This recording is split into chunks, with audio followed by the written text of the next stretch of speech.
Hello, welcome to When Legends Talk, a book by the legend of Savage Machine, the original Mexican metal band from Northern California.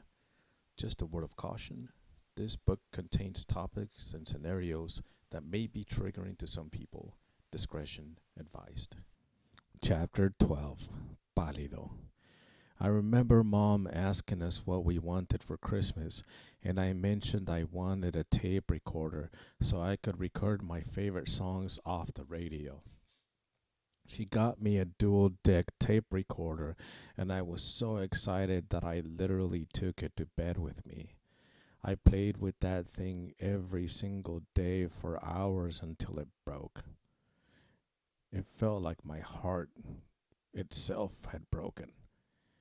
I don't know why I thought I could fix it, but I took it apart to see what it looked like inside and I figured out how to make it work again.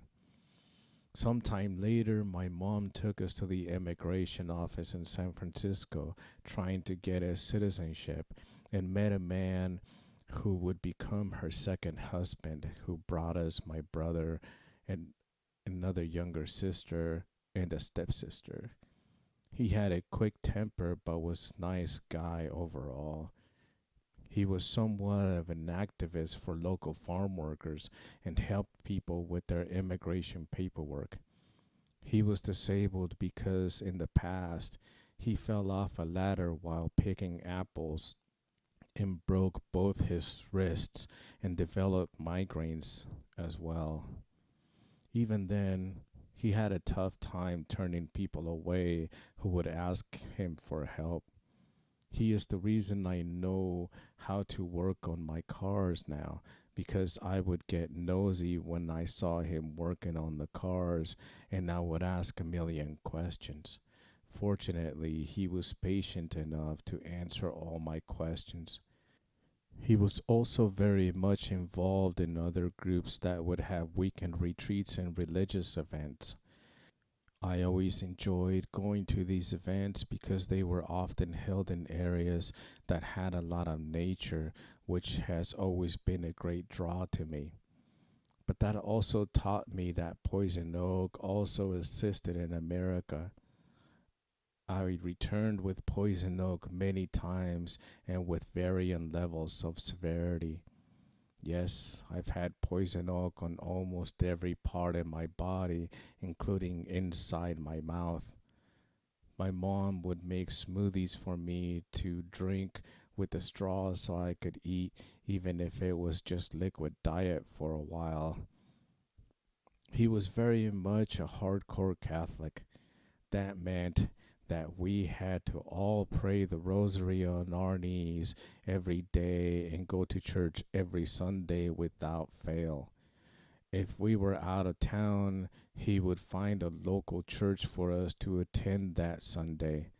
He had lots of family in Mexico, so he drove 2 days to take us the entire family to Mexico to meet his family.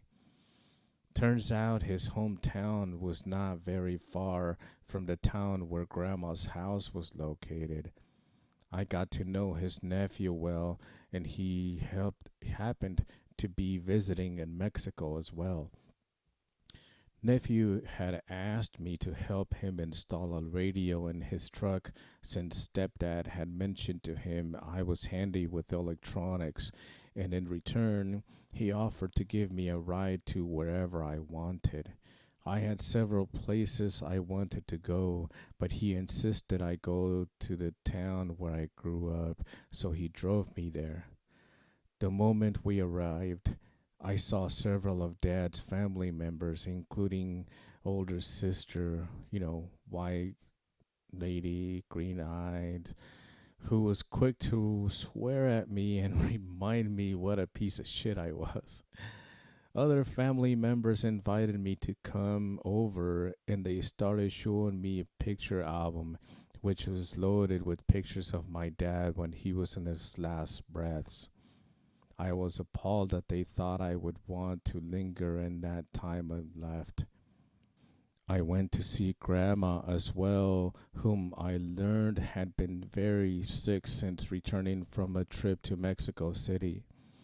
Upon seeing me, she cried and apologized profusely for everything she had done to me and my family.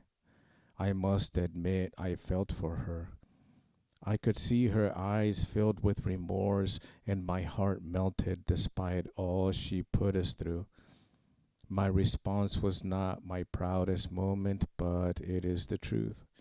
I told her I was not the one who had to forgive her. She used to tell me to pray to my Savior, my Maker, based on a passage in the Bible in Revelation 6 8. Behold the pale horse. His name who sat on him was death, and hell followed with him. And the power was given to him, jaws open, and receiving the victim slain by death. In my words, she would say that karma will always come back and give you what you deserve, and the only thing you can do is to pray to your Maker. I told her to pray to her Maker. I know it's savage answer, but I'm not proud of it.